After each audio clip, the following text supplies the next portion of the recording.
और रायपुर से खबर आपको बताते हैं, सोशल मीडिया पर बीजेपी का पोस्टर वॉर जारी। एक्स पर पोस्ट कर बीजेपी ने निशाना साधा है। कांग्रेस ने रायपुर को खोदापुर बना दिया। बीजेपी ये कह रही है कि खोदापुर बना दिया है रायपुर को। यह अहम खबर सामने आई है। एक दूसरे पर पोस्टर वार जारी है। नगरीय निकाय चुनाव के मद्देनजर लगातार एक दूसरे को घेरने की कोशिश है। सोशल मीडिया पर बीजेपी का पोस्टर वार, जिसमें कई तरह की बातों का जिक्र किया गया है और सड़कों को लेकर एक तरह से ये निशाना साधा गया है।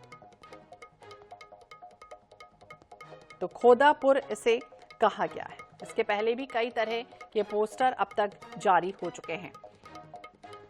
तो इसके पहले आपको याद होगा, बीजेपी ने कहा कि कांग्रेस में परिवारवाद चल रहा है, क्या हुआ तेरा वादा, इस तरह का भी पोस्टर जारी इसके पहले हो चुका है। लेकिन अब एक और नया पोस्टर जारी हुआ है, जिसमें कई लोगों का जिक्र किया गया है और साथ में ये लिखा गया है कि खोदापुर, यानी कि कांग्रेस ने रायपुर को खोदापुर बना दिया है। सड़कों की हाल को लेकर ये पोस्टर जारी किया गया है, जिसमें जगह जगह पर गड्ढे और इसको लेकर ही निशाना साधा गया है। इसके पहले भी परिवारवाद का आरोप बीजेपी लगातार लगा चुकी है। नगरीय निकाय चुनाव के मद्देनजर चुनावी माहौल जिस तरह से चल रहा है, इसके बीच दोनों ही पार्टियां एक दूसरे पर पोस्टर जारी कर निशाना साध रही। दोनों ही दल सोशल मीडिया पर एक पोस्ट जारी करते हैं, जिसमें एक दूसरे पर निशाना साधा जाता है, तंज कसा जाता है। भाजपा ने एक पोस्टर इसके पहले जारी किया था, जिसमें किरणमयी नायक, एजाज टेवर, उनके परिजनों की तस्वीर लगाई गई थी।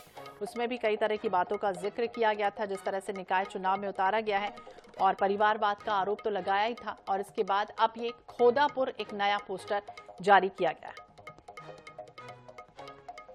कांग्रेस के प्रवक्ता धनंजय सिंह ठाकुर जी हमारे साथ जुड़ गए हैं। बहुत बहुत स्वागत है धनंजय जी आपका INS 24/7 पर। और लगातार पोस्टर वार जारी है, जिसमें आप खोदापुर कह रही है बीजेपी कि कांग्रेस ने रायपुर को खोदापुर बना दिया। देखिए, भारतीय जनता पार्टी नेताओं को मोदी भक्ति का पट्टी आंख से निकाल कर देखना चाहिए, तब उनको समझ में आएगा प्रदेश के नगरीय निकाय कितने ज्यादा विकसित हुए हैं कि नरेंद्र मोदी जो प्रदेश का भेदभाव करते थे, उसकी सरकार ने 35 जो है इनाम निकायों को दिया है। और एक साल में इन्होंने क्या इस नगरीय क्षेत्र के लिए किया बताना चाहिए। और विष्णु साई की सरकार तो धोखा है, कठपुतली की सरकार है। और मोदी जी की तरह कांग्रेस ने कभी झूठ नहीं बोला या विष्णु साई की तरह प्रदेश जनता को धोखा नहीं दिया है। हमने 5 साल में जो काम किया है, भारतीय जनता पार्टी की सरकार ने 15 साल में नहीं हुआ है। राजधानी में जो स्काई वॉक है वो भारतीय जनता पार्टी के भ्रष्टाचार की स्मारिका है।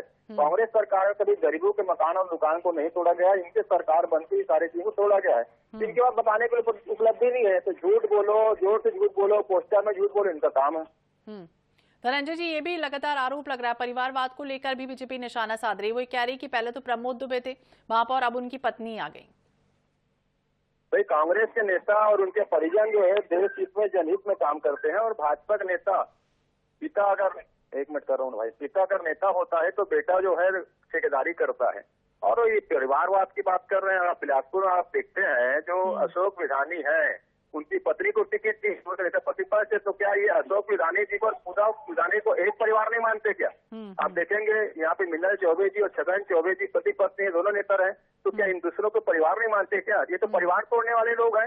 ये तो ऐसा बोल कहीं ना कहीं अपने प्रत्याशियों के परिवार को तोड़ रहे हैं। जी, बहुत बहुत शुक्रिया धनंजय जी बातचीत करने के लिए, अपना पक्ष रखने के लिए। सोशल मीडिया पर बीजेपी का एक पोस्टर वॉर जारी हुआ है, जिसमें लिखा है कि कांग्रेस ने रायपुर को खोदापुर बना दिया है।